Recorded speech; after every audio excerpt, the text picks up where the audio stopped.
Vegas lawyers. I gotta recommend if you're in that 702 and you need criminal defense. The Vegas lawyers, they the truth and I won't lie. If you dealing with criminal charges, domestic violence, DUI, moving violations, tell me why you waiting. Tony Abbatangelo will fight for you, ain't no debating. Don't gamble your chances with. Hello, this is Tony Abbatangelo of the Vegas Lawyers. Happy to do another podcast with a good old friend of mine, former agent, FBI agent, Michael Elliot, who is now retired. It's good to see you. Thank you for taking time out of your day to be here. How have you been? Good. It's good to see you again. It's funny, when we came in here, I was reminded that we've done this before under the old school. Do you remember? Give me an update. 1994, 95? Was that KCEP Radio? That's right. The Just Us program. That's right. See, it's not just us in the system. Remember? Boy, we were a lot younger then. A lot more hair and a little different color. I think I was taller and better looking. You're always good looking to me, baby. Those were Well, anyway, days. this is Michael Elliot. We worked together back in the early 90s when I was a municipal court judge, and Vegas was small and a whole different town. Yeah, it was a great place. Definitely. So why don't you kind fun. of give a little background about yourself, and I'll kind of jump in on your story as we go. Sure. I graduated from Washington State University in '89, and I knew that I had been a math major. And Exciting. Yeah. Let me tell you, the third year of calculus convinced me that I was not smart enough for that. Right. I had that moment one day where I woke up and I was like, what? Why am I doing this? Yeah, I could not figure it out. So I switched over to my passion, which was criminal justice, political science, got my degree, and I knew I wanted to join the FBI. It was a dream. My father was a police officer. My grandfather was a police officer. It runs in the family. My dad encouraged me to go to the FBI. So I looked into that, and I went to one of those recruiting things, where they meet up with you, and they told me that they had these programs, but I had really great grades, so they said, hey, go to law school. Now, so let me ask what you a this. mistake that was. Is law school a requirement for the FBI? No. Because I thought it was. No. So here's how it works. The FBI has what they call different programs or slots for individuals that become special agents. Now, it's different for support personnel, professional staff. That's completely different. For special agents, they have these slot programs or divisions. When I joined the FBI, there were 5 of them. It's a little different now. After 9/11, they changed it. But when I joined the FBI, and I got in 92 the first time, but they canceled my class, I eventually went in late 94, they had the different programs, law and accounting. Those were like 70% of the people that got in as special agents. Then there was a language specialization. There was an engineering language and engineering, and then there was a pilot program. And then there was a kind of a universal, diversified, they called it. Okay. So if you had been like a Marine or a Navy SEAL or a police officer or just, a psychologist, somebody that had these incredible skill sets, and you wanted to get in the FBI, you would go through the diversified program. Otherwise, you were in one of the 4. So I was in the law program. And between law and accounting, because of the emphasis back then in white-collar investigations, about 70% of FBI special agents hired back then were either accountants or lawyers. And like you said, you got in the program, or FBI at 92. Yeah, so I got in 92 while I program was still gets in law school. suspended. It did. Bill Clinton was elected president. But where were you There at was law no school for? I went to Gonzaga in Spokane. How'd you end up in Vegas? And I met you. So here's what happened. I got into a class. I was in a class called 9212, and in the FBI, they list your academy classes by year and then number. So there's 92-1 to 92-20 or whatever, or 12, however many they have. Right. I was slated for 9212. 2 weeks before I graduated from law school, I got a letter saying your class has been delayed. Not canceled. No, not canceled, but delayed. And we're not going to tell you when. Exactly. Typical federal government. We don't know what's going to happen, but you'll be fine in 3 months. Just do whatever. So I was in law school. There was another guy there, a good friend of mine named Tom Hubert, who later became a prosecutor in Henderson for years in the Muni Court. You know Tom? Yeah, Tom. Tom and I went to college and law school together. Okay. We were buddies, and we were the 2 people in 1992 in Washington that made it to the FBI Academy. We were in the same class. Well, we were canceled. So Tom and I got this crazy idea. It's too cold in Spokane. Oh, yeah. Let's go to Vegas. There's no law school there. It's got to be fun. It's warm. We're single guys. Let's go to Vegas. And on a whim, we literally got in a moving van and moved down here, got in a little apartment over by UNLV, and got jobs. And then was your first job in municipal court? No. The first job I had, we had gone to law school with a woman, and I apologize, I forget her name, but her father was chief of security for the casino operation then run by the Loudons, Sue Loudon and her husband. Right. And one of them was the Sahara. And I had law enforcement experience because at Washington State University, I was in the police department there my last 3 years. And so I had experience. I had experience in security. So we just got jobs, believe it or not, we had doctorates in law, and we got jobs as security guards at the Sahara. Which is a classic back then. Wet was and great. Wild was next door. Oh, yeah. And the Loudons owned that, as well as the Hacienda and Santa Fe. And that was such a credible time in Vegas. Oh, yeah. God, it was just growing so fast, and it was so much fun. And, we had both been, law school. We'd been in college for 7 years straight. I'm done. We were done. We were 24, 25 years old. All we wanted to do was be away from school, meet people, have fun. I was actually happy working. I was the security guard at the swimming pool. And I thought, this is the best. I was making like $6.50 an hour. This is the best ever.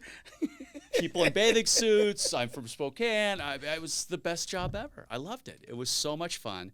But reality set in by winter. When it got cold outside a little bit, and I'm in my little bike shorts on my bicycle.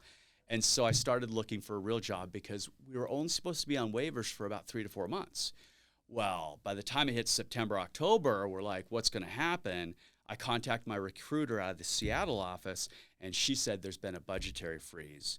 You might need to be on waiver for a year or two, and there's also a lawsuit against the FBI for hiring discrimination. So everything's up in the air. So everything's up in the air. And eventually what happened was the Justice Department entered into a consent decree, and everybody had to take a new test to become an FBI agent. The original test I took, only one in 10,000 people. Did that happen where you had a retest? I did. I did. So now it's even a longer delay. It was even longer, exactly. So what happened is there was the consent decree from a lawsuit called the Badge lawsuit. It was Black Agents Against Discrimination in Government. And they entered into a consent decree with the FBI and the Department of Justice where they have a new hiring process, which is fine. I'll do it again. And they didn't actually start sending people to Quantico, the FBI Academy in Quantico, Virginia, until 1994 at the end of the year.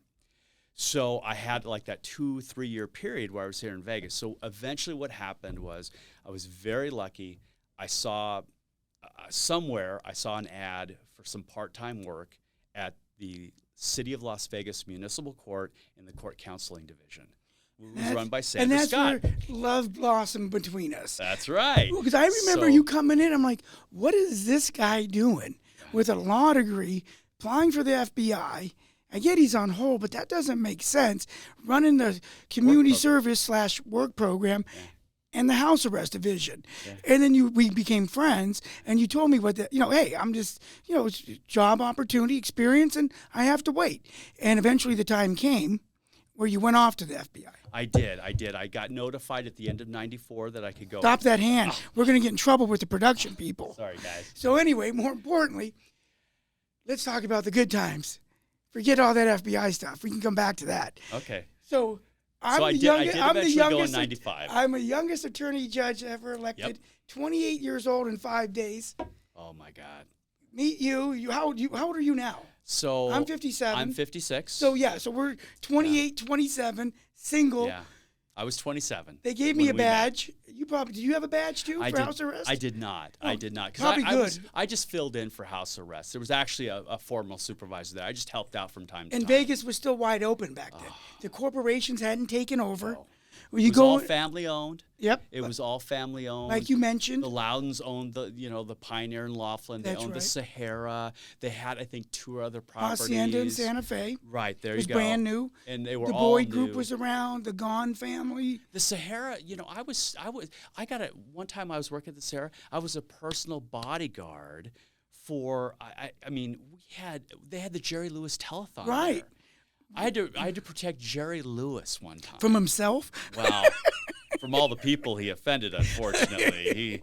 He was a little bit, he was nice sometimes, but other times he was a little bit on edge, you know. Right. And so people, and not all his fault either, because a lot of people would rush him. Oh, and yeah. He just wanted some peace before the telethon, because He's up 24 hours. 24 hours, yeah. Dean Martin, I met all those guys back It was then. crazy times in a good way. It was so much fun. It was so open. It was just, there was something in the air here in the late 80s and the early 90s. The expansion, there was so much opportunity. There was no law school in the state. Correct. If you had a law degree, this town was just like, it was virgin territory. It was wide open. You could, you know. And also my dad was a lawyer here. Yes. And what would happen is if you were a young lawyer, veterans like that would help you. Now it's dog eat dog, and they're not there. It's not the same cordiality, helpfulness. I mean, I'm sure you got calls. I know I got calls. Hey, my client made a mistake or did this. What can we do to help them? Right. And everybody worked together. Now it's, oh, you can't do that. You have to. And I get there's some concerns, and I understand that, but the goal was to help people and get the cases moving and resolve them. That's why I loved working at the Community Service, the work program. You may recall, I mean, that whole program with Sandra Scott and Judge Brown was predicated on people not losing their jobs over a traffic violation. And speaking of Judge Brown, for those people that weren't familiar with Judge Seymour Brown, he had a full bar in his chambers. He also had, remember all those black and white pictures of every somewhat star as well as stars? Remember how they had to keep the door open all the time? Patty, remember his secretary Patty? And she was Donna. large, and Donna and Patty, they were large and in charge because people would go back there and they'd try to close the door, and Judge Brown would get attacked. And let's just say young females would try to close the door. Let's just call it what it was. I'm sorry, they had but to protect Seymour from Seymour. And he's passed away, so we can say this. Yeah. And we loved you, Seymour. He was the best. He was great. He gave me my first, real opportunity in this town, along with Sandra Scott, who was just she was amazing. She's an incredible person, and the opportunity they gave me was just incredible there, and I'm very thankful for it. I have to say, working for the FBI was the opportunity and the dream. It was my dream. It was the opportunity of a lifetime for me. I was allowed to do things that most people only read about in books, and I'm so thankful for that. But it was not easy. It took a toll on me physically. I mean, as you know, I had to retire in 2007 because of a heart problem. It took a toll on me. The job for the city of Las Vegas is the funnest job I've ever had in my life. And it wasn't because of anything I was doing. Yes, I did something good. And yes, I felt good because I was helping people. And we had we're cleaning up downtown and we're cleaning up Red Rock and all that for free. And it was a great thing to do. But it was the people I worked with and the environment. It was so much fun. There were a lot of us young people. We were all young. We were all new. It was just so much fun. Everybody was happy. There was opportunity. Thursday night, where are we going? Oh, yeah. Exactly. Everybody was friends. We were all young. We were all single. We all went out together. It was just an incredible time. Well, and that's what I tell people back then, including, because we were municipal court, the justice court, court staff, district court, DAs, city attorneys, defense attorneys, everybody would be certain bars. And that's where I joke around with the newer generation that, cases would be taken care of then. Because everybody they knew each other. Also, the next day it would be who drove who home, who saw who naked. I don't know.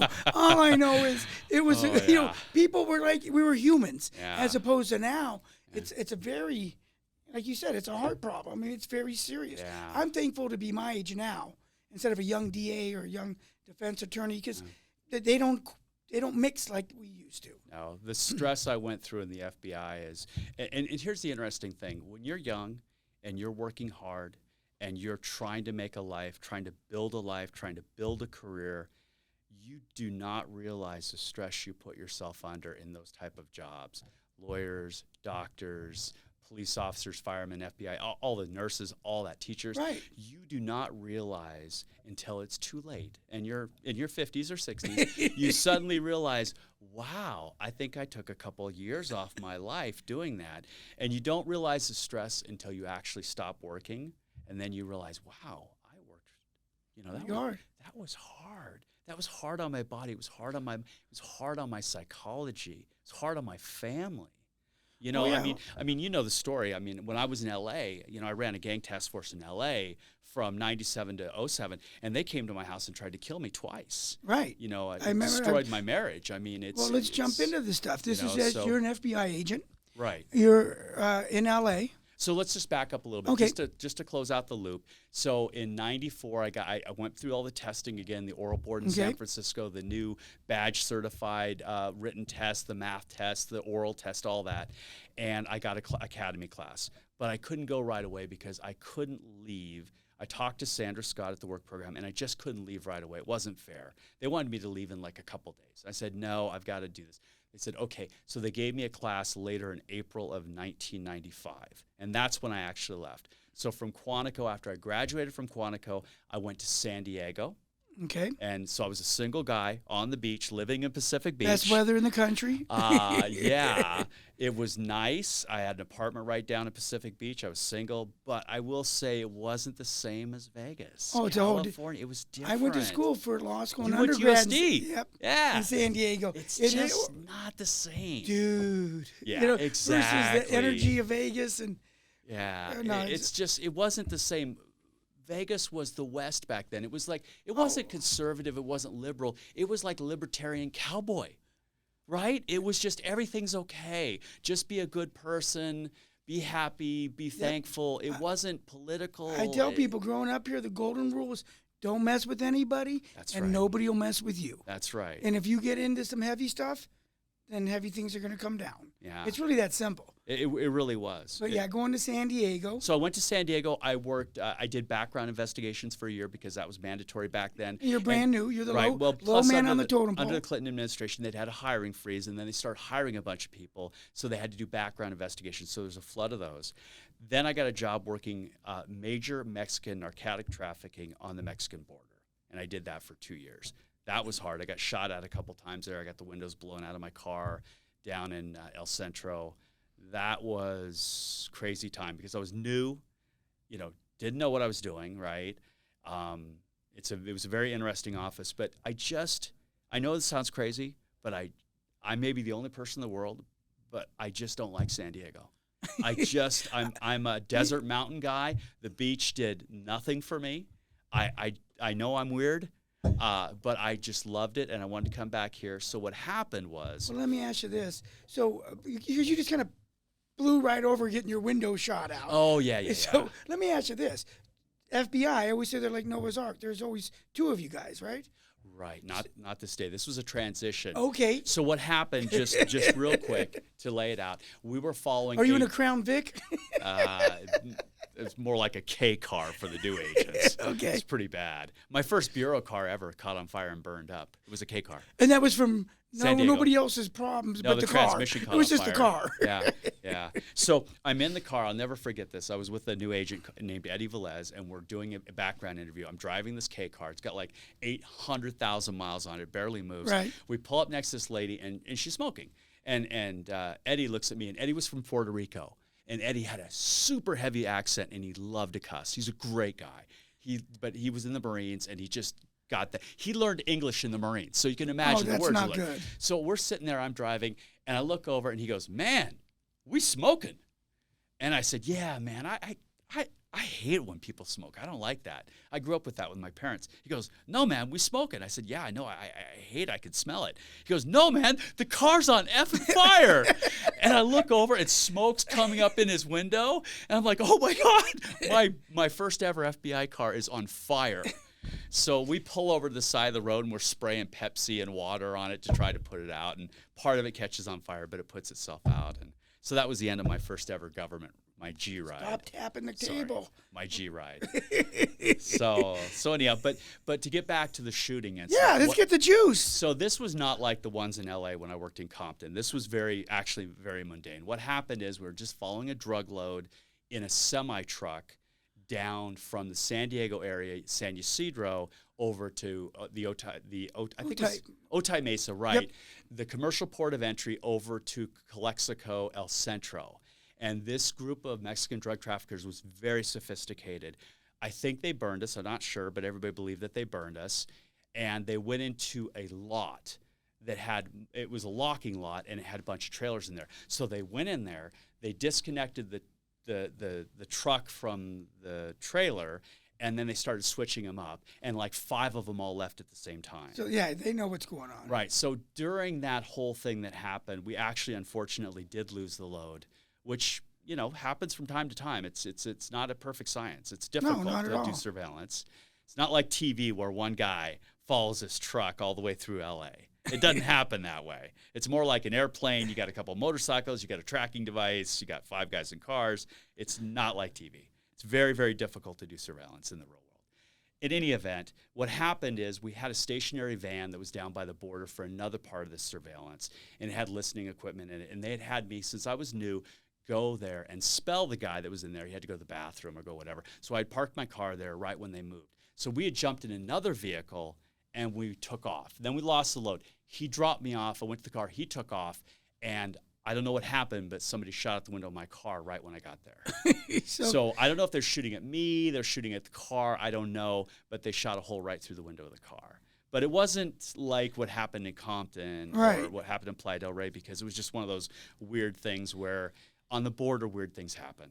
Yeah, I mean, it could have been a random shot. Well, you may remember at that time and place, there was a shooter in Mexico who was shooting Border Patrol agents with a rifle from the Mexican side. I don't know if you remember that story. It was a big international incident back in 95, 96. There was a guy who was presumably crazy or mad at America, whatever. He was shooting Border Patrol agents with a rifle from the Mexican side. And he hit several of them. He shot one through the windshield of his Bronco and hit him right in the center of his vest.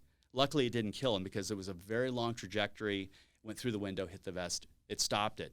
That's very lucky. Yeah. So eventually, BORTAC, which is the Border Patrol's, then the Border Patrol's version of a SWAT team, a high-speed team, they actually took him out with a sniper. They actually killed him in Mexico, and it was a big international incident. So it was amazing because it was okay when they were shooting at our Border Patrol agents, but the minute they shot back and killed the guy, it became like, oh, we're going to have a war or something. And Janet Reno had to fly out here and go down to the border and talk to him. And you shoot at me, I'm going to shoot at you. I'm it's very sorry, simple. but you know, Very simple. There was like 4 or 5 shooting incidents, maybe 6, and I know he hit at least 3 people during Wow. that time frame. One of whom he shot right in the chest. And these were good people. These are people just sitting on the X's in the Broncos. You know, they're not. They weren't doing anything, but they're, you know, Border Patrol's a tough job. That's a tough job on the border. Not on my list of things to do. I'll tell you one thing you don't know about Border Patrol. They have probably the highest standards of all federal law enforcement for pistol accuracy and training. Really? Those guys are, everyone I've met, incredible shots. Incredible shots. Now, there's always going to be an aberration, right? Sure. But back then, the Border Patrol had an incredible emphasis on pistol accuracy.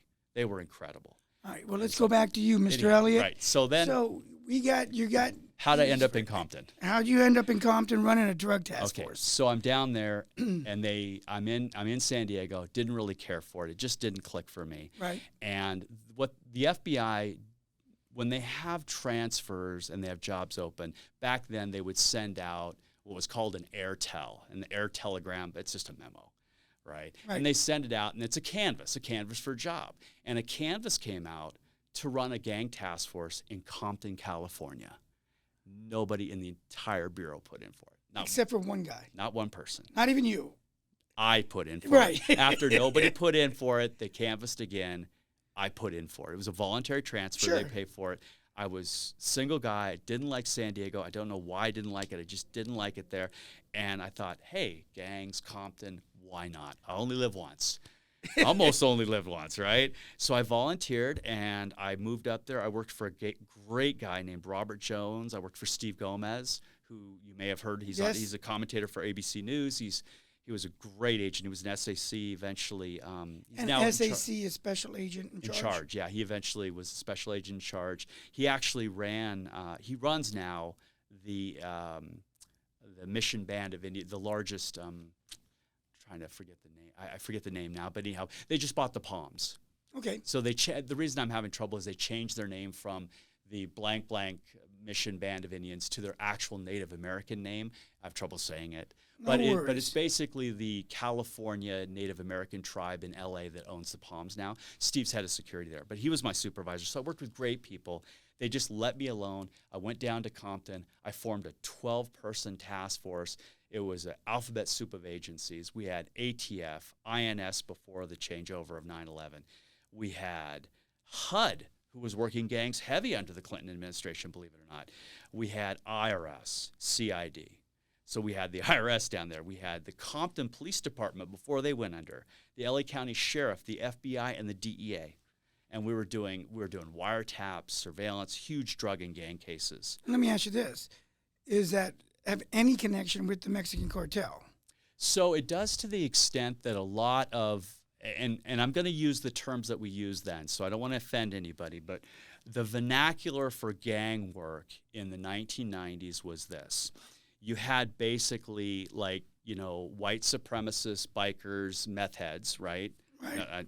That's the vernacular, well, right? and back in the 90s, the biker gangs were Right. running the meth. Right. They started the crystal. Right, And being exactly. dispersed. Exactly. So you had the biker gangs, you had some of the white supremacists, you had some of those kind of groups. Sure. Then you would have Yes. the black gangs, and there were a couple divisions of that.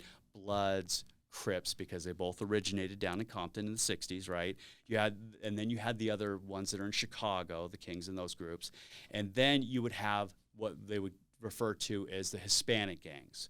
Well, the Hispanic gangs, you might have the Mexican Mafia, you might be dealing with the 13s, the CV30s, the CV60s, CV90s. There would be different groups. So basically you had three groups, and they broke it up by Hispanic, black, and then the whites. And that's how they did it, right? We didn't really have an issue with Asian crime because that was considered organized crime. Okay. So in Compton, we had basically those three groups. Whites, hardly any problem at all. They wouldn't go down there at all. But with the black gangs and the Hispanic gangs, didn't matter what, the supply came from Mexico. That's what I'm thinking. Right. So to answer Okay. your question, you're 100% correct. The supply all came from Mexico for the And- narcotics. And the narcotics drove everything. It drove the murders. It drove the territory fights. It drove the race wars. It drove the gun running, everything. It was all about illegal drugs. Because it's all about the money. Right. And Right. Exactly. I can sell in this area, and I make money. I sell in this area, which is bigger, I make more money, in a sense, right? Right. I And mean, the- a very simplistic. Yes, and Right. remember how drug trafficking works, right? Everybody's stepping on it up the way. So back then, And then just for the people listening, I get a kilo. I'm just going to make this up. I turn it into 2 kilos Right. by stepping on it and give it to you. Especially you take crack back you take then. the 2 kilos and you step on it, make it 3 kilos. right, It's and they step on it in price too. Oh, yeah. That's why it's so much more expensive. If you buy a kilo of cocaine on the border back in the 1990s, during the period I was working in, you could get a kilo sometimes for as cheap as $10,000 or $11,000. Sometimes there were deals for $6,000. But by the time you get it up into Compton, just the transportation cost to pay off bribes for people, transportation, pay off the runners, that dope was back up to 14, sometimes 17 grand for a kilo. yeah, more than You move it to Hawaii, oh my God, it's going up 3 or 5 times. yeah, because I mean it's not easy to Yeah, get. you move it to Cincinnati or Cleveland or one of those big hubs, Michigan, you're going to step on it 2 or 3 times as well. I mean, so there's a great profit incentive due to prohibition. This is no different than alcohol prohibition, right? And let me ask you this: let's shift gears completely. If you're allowed to talk about this, what about the legalization of like cocaine or something of that nature? Right. Because the prohibition, people want it more. People are going to spend more money. It's not regulated, just like fentanyl now. You know, Right. So again, what are some ideas? And these are just kind of shifting gears because I think we're going to have you back again. that's great. But I mean, Let me make one thing Yeah. clear first. I just want to say this. I think everybody knows. You said I was retired, but I just want to make sure everybody knows. I obviously cannot speak on behalf of the FBI, Correct. the Department of Justice. These are all just my opinions and my non-classified stories that I can talk about. Right. Things that are all public. The shooting I was in Playa del Rey, that's all public. It was in the news. So with that caveat, with respect to marijuana, the one thing I would say is this. What bothers me the most about it is the manner in which the legalization took place. it's kind of like what we do with the Supreme Court. You know, when the law says if you want to change this nationally, you should amend the Constitution. When certain people can't get what they want, then they politicize the courts and they get political with judges. And it always leads to a bad outcome. It always leads to people fighting. This is just my experience from my service in D.C. when I was a supervisor in the Public Corruption Unit, my experience as a lawyer. There's a reason these systems need to stay in place. So when the memo was passed, that famous memo that basically under the Obama administration said, hey, if the states set up a system legally and they have certain controls, right? Right. And which we have in Nevada, right? For and they example. do these things and they pass a statute and it's basically legal in the state and has proper controls. We're basically not going to enforce Title 21, Schedule 1 narcotics laws for marijuana against people that buy from them or if they sell from them. Right. Okay, so here's the problem with that. In my opinion, and I'm kind of a strict constructionist, I don't believe that's legal. That, in my opinion, that's like the President of the United States saying, you know what, I'm not going to enforce immigration law under Title 8. I just give up. I don't think the federal government has the right to do that. They're breaking their own laws. What they needed to do was change Title 21 and do this. First off, remove marijuana as a Schedule 1 narcotic. And also, why don't we explain? It's ridiculous. Schedule 1 is like the most intense drug. Right. And what's the lowest? Is it 4? I'm trying to remember. 5. And that's a low level in Right. theory, but to have marijuana as a Schedule 1 is ridiculous to begin with. Right. And here's the irony of it. Right. So the scheduling system was based on 2 controlling factors. You know how, like, when you as a judge and you had to let somebody go on bail, there were 2 factors, flight risk and danger to the community. Correct. Schedule 1 through 5 drugs are based on 2 factors as well. Number 1 is the susceptibility to addiction, and number 2 is the danger to the user. Those are the 2 competing factors. It's a balancing test, just like Right. anything else in the law. So they use this balancing test to determine what's Schedule 5 to what's Schedule 1. Schedule 1 would be something really bad like heroin. Right. Very little medical efficacy, very, very little, very high rate of damage and susceptibility to addiction, right? Easy breezy. Okay, so based on that, when you have things like heroin and fentanyl being Schedule 1, how did marijuana become Schedule 1? Well, there's actually a history of that, and I'm not going to go into it on this podcast. We could talk about it later, but there's a lot of politics in the 1950s leading up to the 70s that created that. That's the why. key. It's politics. It was politics. It wasn't medical. It No. wasn't medical because look, I'm not a doctor and I'm not an expert on this, but I think we can all agree there are some legitimate uses for marijuana, CBD, and things like Sure. that. And treating marijuana, despite the fact that I fought in that battle on the border. And I Right. put people in jail. I indicted people for it under Title I. Well, and it used to be a felony in Nevada when I was a baby lawyer. Right, and those laws were even worse back then. If you got caught with over a certain amount, you were automatically a trafficker. You could do 20, 30 years in jail for that. 28 grams or more of non-marijuana used to have a 25-year minimum. Yeah, and I mean, those were hard laws. That was, Yeah. people are just getting out. Yeah. It's crazy. Yeah. So I guess what I would say is this. In my opinion, Sure. from my you. experience in fighting the drug war in the 90s and the 80s, that whole thing that happened, I think that what should have happened was Congress should stop talking and do their job and pass the law. They should have started with moving marijuana out of Schedule 1. Correct. They should have started with more allowance of medical research on it a lot earlier than they did, Well, which they are doing, but, and but speaking of back medical, then they should have and done speaking it. of medical research, in Nevada, we've changed the marijuana DUI laws because the legislature passed a law saying 2 nanograms of, I can't remember if that's the tetrahydro 9 or THC, delta 11, yeah. And one was 5, and that was the lowest level that could be tested. Well, people on the defense side, we started filing a motion to dismiss it because back in I can't remember if it was the 90s, it's been a while since I've had to use the motion, NHTSA, the National Highway Transportation Safety Administration, said there's no legal basis to test impairment per nanogram for marijuana. because So now you have this conflict. you're right. So Yeah. there's a conflict. Yeah, exactly. Now we all know at .08 for most people, for alcohol, your balance, your equilibrium's off, things like that. So like you're saying, it's the much medical, more difficult with marijuana. Yeah, much medical more difficult. research is so difficult. Yeah, And that's why they had to change the law, because it was so arbitrary. right. And right. that's where you're exactly right. Whether you're an advocate or anti-marijuana, the point is, let's do it the right way. Let's right, pass exactly. a law. It's kind of a procedural thing. It's kind of it's just like this. Everybody truly should be innocent until proven guilty.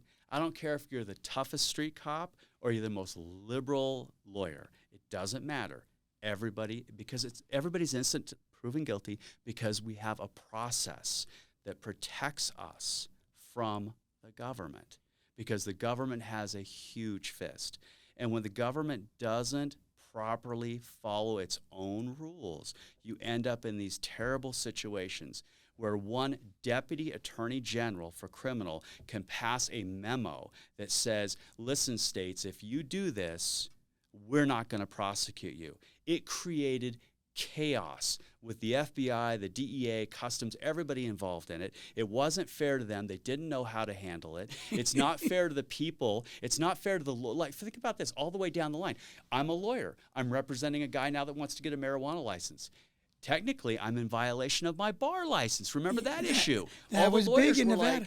All the lawyers were like, I can't represent you. I'll lose my license because I'm in violation of Title And 21. marijuana, legally licensed marijuana facilities in Nevada are not supposed to put the money in the bank because they're federally regulated. Yeah, and there's that on top of it. See, Right, that's I mean- exactly right. There's the credit card law. There's the bank transaction law. There's so many issues that people don't understand that go on this, that were built up around prohibition of marijuana that needed to be properly removed or properly dealt with. Instead, what we did is we did it Some guy writes a haphazard. memo, like you said. Hey, Right. Some guy just writes a memo and says, we're going to do this. This is my biggest problem with the whole political thing is Congress will not do its job. They will not do their job. They just sit around all the time doing hearings, fact-finding missions, and fighting and going on CNN and Fox News and yelling at each other instead of doing their job. Deal with the issue. Deal with the issue. Don't make the courts make up rules about it. Don't let a deputy attorney general for criminal make up a memo that says now it's suddenly okay. Pass a law. I hate like to you say would do this. with everything else. I hate to say this. Shit or get off the pot. Right. Right? Make a decision. I mean, you are elected by the people of your state to make decisions. Don't avoid them. And This issue has been an issue since the 70s. We've known there's been an issue. I remember when I was a new agent reading DEA memos that were telling me in 1993 that over half of Americans use marijuana at least once a week. That's a problem if the law says it's a federal felony. right. That's what we call a problem.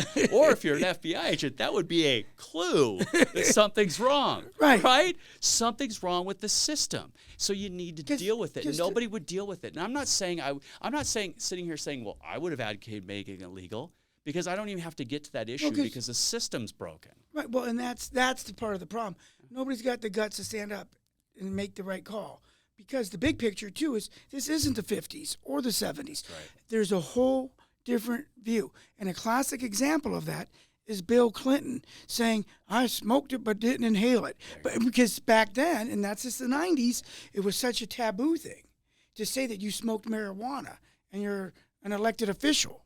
Or how about remember his deposition? The what does the word is mean in the context? Remember when he pulled that whole thing? This is not honesty by our politicians. But besides This is that, not. but the point is times have changed Yes. and the views have changed. Yes. So if you're a conservative senator or congressman and you allow marijuana to become legal or move from Schedule 1 to Schedule 4 or 5, people are not going to vote you out for that. No. 20 years ago, maybe. You're soft on drugs. You're this, you're that. I don't even think in Alabama or Georgia or Mississippi that would be the death knell to your candidacy. No. Look, if we fix the problem first on the legislative side, then we should do exactly we should learn the lessons of prohibition in the 1920s and the early 1930s. We caused way more unintended problems with the mob than we ever solved, right? We caused a lot of problems. What we need to do, in my humble opinion, is fix the statutory constraints so we're all on the same page and we have a respect for the rule of law. The rule of law means something. We have anarchy without it. We don't have deputy attorney generals writing memos all on their own. We change the statute, and then what we do is we say to people, this is responsible use, and we try to use our energy and our funding to promote responsible use of whatever it is. Now, for me, responsible use of marijuana is not using it, right? I'm not going to use anything. I have a very, my personality is very, I don't drink and I don't use marijuana. Right, and it's okay. And here's the other thing, the social drinkers. But I'm not going to tell Joe Rogan, that he can't smoke marijuana. Right. I'm not going to do it. Well, let me interrupt you. It's just like alcohol. Exactly. And the majority of people have a drink or two, and they're fine. Right. There are people that drink, drive, and kill people. That doesn't mean the majority of people are doing it, and we have to outlaw alcohol altogether. If there's any lesson that we should have learned from Prohibition in the 1920s, is that Americans are fiercely independent. They're fiercely independent. And most Americans that are law-abiding, outside of like robbing banks and rape and murder, for mala prohibita, right, type violations created by society, they're going to do them if they want to. And you're not going to stop them. Yes, mala and say, right, I mean, murder, rape, incest, bank robbery, we know about that. That's different. What I'm talking about are these socialized crimes about responsibility. We need to learn our lesson, and the lesson is clear. People do not like those kind of constraints over them, and they need to be responsible for themselves. All we need to do is bring back the concept of personal responsibility. What? If I use what? Right. If I use alcohol in my home, I need to understand that I have an obligation to society not to get in a car and drive. Now I know people will do it anyhow. Right. But the issue is, will there be more damage to society from that solution or the other one? In a perfect world, we wouldn't have any of these things. But guess what? It's not a perfect world. It's like that famous movie, right? Give me the best bad choice you have. Right. Remember that famous art movie? He's like, give me the best bad choice you have. Well, I hate to say it, but sometimes we have to choose between the lesser of two evils and work as hard as we can to get better and better and better at it. And we're not going to do that when we turn normal people into criminals and we put them in jail. They lose their jobs. They can, because once somebody goes to jail, they are fighting. Well, and that goes back to where we met. To get a normal life again. And that goes back to where we met and why I ran in 1993, because I didn't like the judge, when somebody was a day late on a payment of a fine, putting them in jail for 25 days contempt. Now they've lost their job. And these are everyday people, because if they had money, with spouses, they would have just paid it. They have spouses, they have kids, they have a mortgage, maybe. They have bills to pay. Rent if they don't have a mortgage. Yeah, and then they're going to let them out, and then they got to get a job, and they still got to pay. It's not right. Yeah. I get on the hardened criminals. But, Michael, what we're going to do is we're going to wrap this up. It's good to see my old friend from 30 years ago, and we never got into the Compton stuff, so we'll have to talk about that. That's why we're going to need and round elections. two. We'll have to talk about elections because Michael Elliot was the godfather of writing election laws and all that good stuff at the FBI. So we're going to have you back another time. We'll get our production people over here, aka Wayne, Michael. We're going to have you. We'll book Michael again, and we will sign out today, and thank you. Just a blazer. They can't see we're wearing jeans. That's true. Now, if this was the early 90s, never mind. Anyway, thank you for watching The Vegas Lawyers. Tony Abbatangelo. We're out. The Vegas Lawyers, I gotta recommend. If you're in that 702 and you need criminal defense, the Vegas Lawyers, they the truth and I won't lie. If you dealing with criminal charges, domestic violence, DUI, moving violations, tell me why you waiting. Tony Abbatangelo will fight for you, ain't no debating. Don't gamble your chances with your criminal charges. If you're comparing your choices, always pick the Vegas Lawyers. Hey, the Vegas Lawyers, I gotta recommend.